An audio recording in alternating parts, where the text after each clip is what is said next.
Was there any triggering event or influence or conversation or something that caused you to decide to do something different? Can you look back now and say, you know, this is why I tried?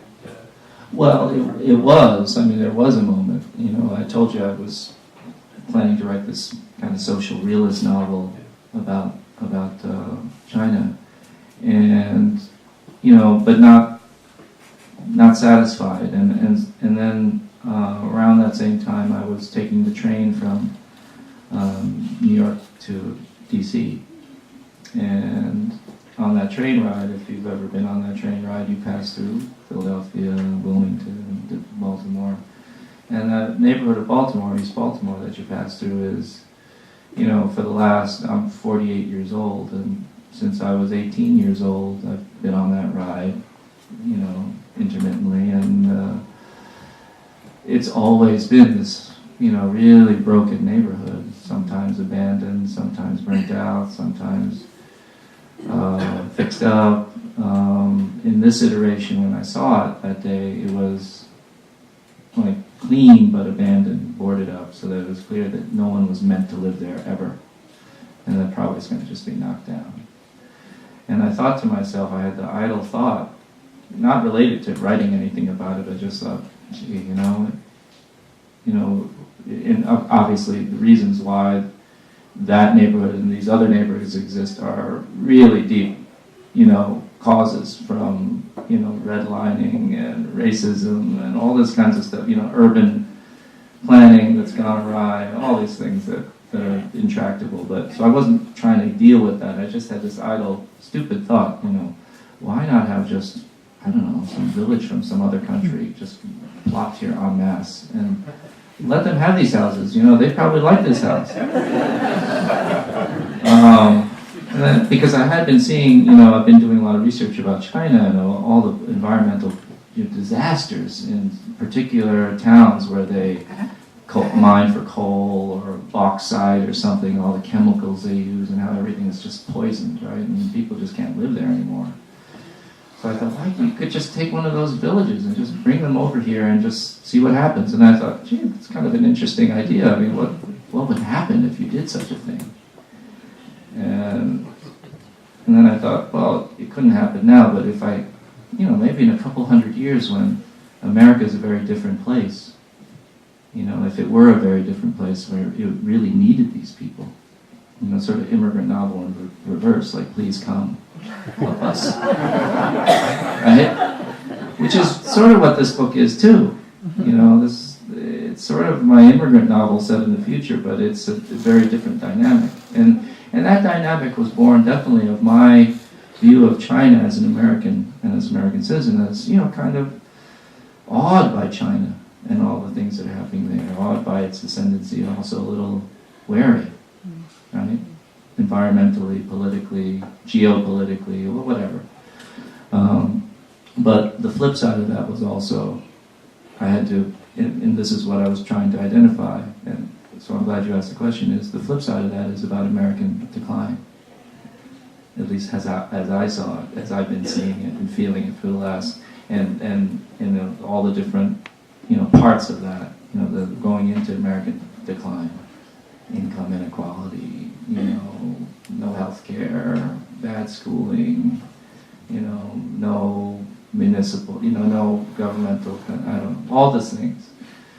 So then that's what kind of sparked it. And so the premise did come about from that train ride.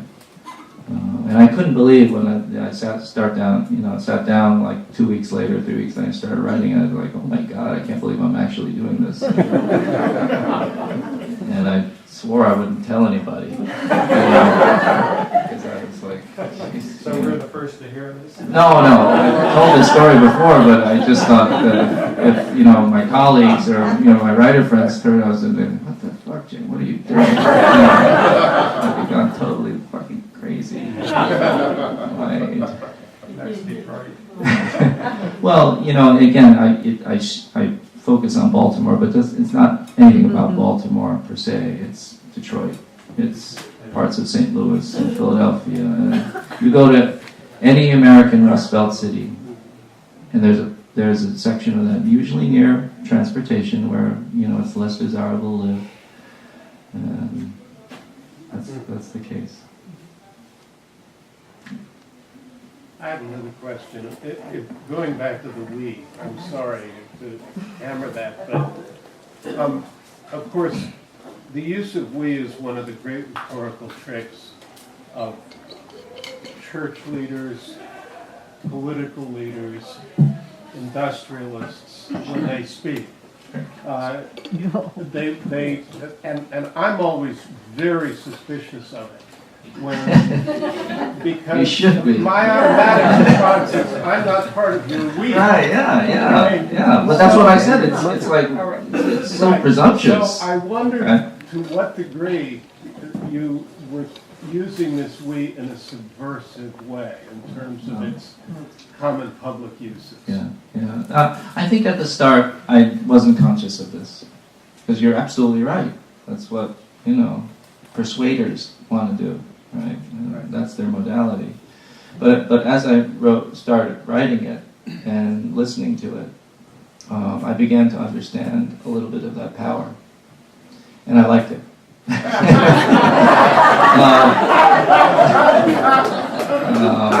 But I also liked the other tonality that came out of it, which was of fable telling. Because the we is also, it can be very warm around the campfire we, right? Morality, oral culture. Yeah, Yeah. oral culture we. So I was trying to go between those two things, and became conscious of that, for sure. Yeah. Good question. People have other questions, I know. Yeah. This has nothing to do with the book. When did you realize that you wanted to be a writer for the rest of your life? For the rest of my Or have you made that decision? Have you made that decision? I think that I always loved books as a kid, and in high school you start thinking, if you love books so much, you love literature, and it really just jazzes you in a very deep way, that you start thinking, maybe I'll try it. And so, but I didn't think that, I really thought that, I don't think that I conceived of a real life for myself as a writer until very, very late, really almost right up until I published Native Speaker, my first novel. It just wasn't, I always knew I would do it, whether it was dabbling or maybe a serious hobby or maybe, whatever. But I never really thought that could be a significant part of my professional life, And I just wasn't raised that way. Until when? Until when? And when did that change? Probably right around the first book publication. It took until that time to really believe it, because when I went to school, not my public high school, but I went to a private school, boarding school, and there were a lot of people from very, very learned families, people kids who kind of knew they were going to be artists. I don't know if they all ended up artists or not, but they really presented like, this is really what I'm going to, and their parents were like, this is what they're going to, this is great. And I was just amazed. I was like, wow, I just, my parents just want me to have a good job. So it's taken me a long time to, it took me a long time to get over that. And it's not like I had any resentment about it. That's just how it was. That was what I was raised on, and I'm still sort of that way. Sometimes I don't quite believe it. Can you talk a little bit about the title? Uh-huh. I get it wrong when I'm talking to friends. Yeah, on such a full sea. Yeah. Yeah. I like the sound of it. On such a full sea. And it's a quote from Brutus in Shakespeare's Julius Caesar. And it's the full the full quote is on the first page there. The other one is from Journey, the band Journey. It is. Someone asked me, like, wow, is that like some really deep, some poet that we don't know? Who are these guys? They're the poets. No, it's Journey.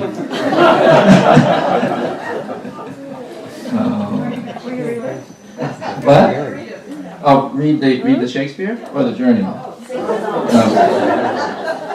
We at the height are ready to decline. This is not Journey. There is a tide in the affairs of men. I wish I were Richard Burton now. There is a tide in the affairs of men, which, taken at the flood, leads on to fortune. Omitted, all the voyage of their life is bound in shallows and in miseries. On such a full sea are we now afloat, and we must take the current when it serves, or lose our ventures. It's a really famous quote. It's about, of course, Berlius is talking about, seizing an opportunity when it seems like maybe it's a dangerous moment in a flood, turning around a dangerous moment. And he's speaking, of course, metaphorically. There's no flood. But when I read it, and I was reading, I happened to be reading Julius Caesar. Don't ask me why. I remember, for the second time, I've been trying to go back to particular plays every once in a while, just because I don't know why. But when I got to this moment, I was like, oh, this is that moment. He really died. But then when I got to the line, on such a full sea, I thought, wow, he's speaking metaphorically, of course, but there's so much water and, this where Fan is, she's a diver in the sea and there are all these fish, and I thought that, I don't know, it works well for her, and also, of course, that she's taking such a risk to leave this place. And that, also the feeling that we're all in a flood, we're all in this dangerous time. And it seemed to me just right in so many ways. And I had been going back and forth with my editor. We had been trying for, this is very late in the writing of the book, we've been trying for weeks to figure out a title, and we must have come up with, I don't know, like 500. But none of them were even close. I can't even remember. It was just terrible. I mean, we just sent emails to each other, like, with 20 things. And we just, each one would say, no. No. And then I sent her this one, and she says, oh my God, yes. And I felt it too when I said it, when I thought it. So it was right. So, and then the Journey one, of course, is in the shadows of the gold. No. This is from Only the Young, right? That song. That's a great song. And I quote it because Reg, Fan's boyfriend, is a big fan of Journey, old time music. And of course it talks. Of course it talks about only the young can say they're free to fly away. So it worked that way too. So yeah, they are poets, of course. I'm thinking. I'm curious about native speaker. That's the only work I've read of yours. How did that idea come to you? What were your circumstances when you were writing it? What kind of feedback did you get from friends, family? It was actually the second novel I had written. The first novel I'd written was a novel that I wrote when I was between the ages of, 23, 22, and 25. And it was a horrible novel. And I took a look. What was it about? It was about, it was called Agnew Belittlehead. And it was Pynchon-esque, kind of, I always say it's sort of like a David Foster Wallace knockoff, made in my basement. It was really groovy. It was all about the psychotropic mushroom that gave everyone the same kind of experience, like a TV program in New York. It was a really weird book. It was really weird. It was a big book, 800 pages. Yeah. I thought it was pretty good, but no, it was terrible. There were some good moments, but it was all in all just unreadable. So native speaker was when I was, I started that really the first week I was in graduate school, creative writing, at the University of Oregon. And it was for my first workshop. I wrote the first chapter of native speaker for my workshop. And I'd gone there after a lot of things happened in my family life. My mother died, and I'd gone there with this real idea that I was going to write another novel. But I wasn't so focused on like getting it published and becoming famous and getting all these accolades. I was really focused on this particular story that was just bugging me for a while, and I was thinking about this particular character, Henry Park.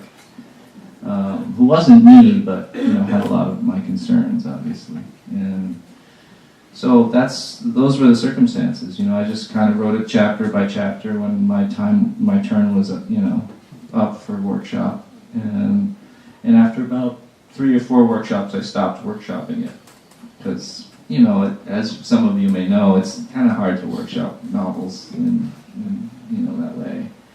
Because people are like, okay, this sounds, you don't want to take too much advice at some point. And then I actually, to just put stuff in, I would give selections of Agnew Belittlehead. Just totally. And then what sort of clued me in was that sort of the most bizarre and least talented people really liked it. They were really into it. They were like, this is even better than native speaker. So that's what I was doing. And people talk about MFA programs, and they certainly don't work for everybody. They really don't. But it worked for me particularly because I think I came to it really ready to write a book that I cared about.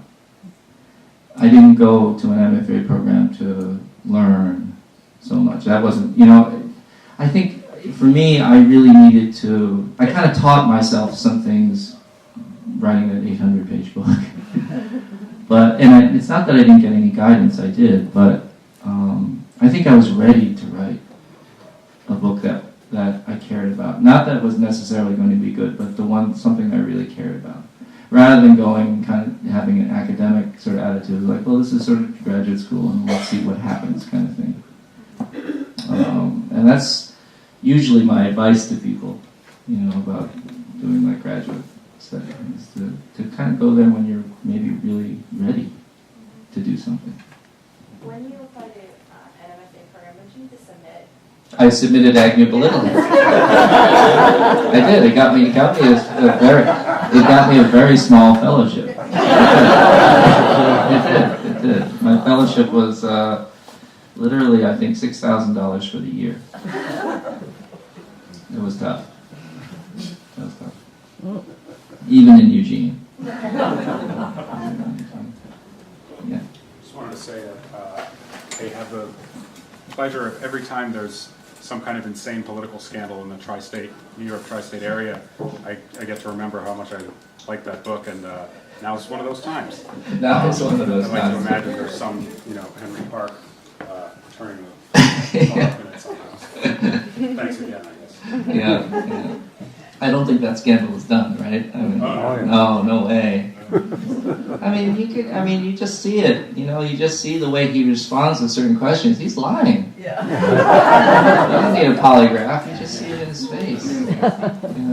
Yeah, Chris Christie. Yeah. They did a poll. Like 78% of the people thought he was lying. That's a landslide. That's not a landslide. That's like.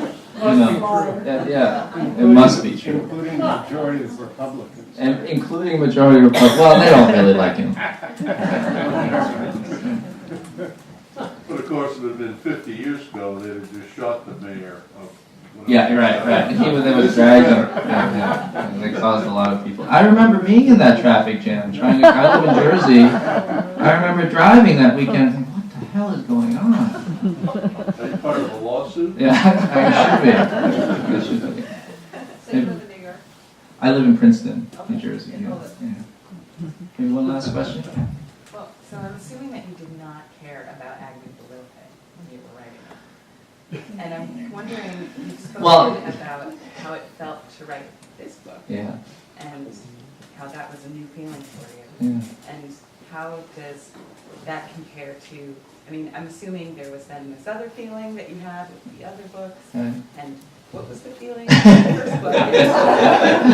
Well, when I meant I didn't care, I said I cared very much for Agni Believer, but only as I really cared about it career-wise.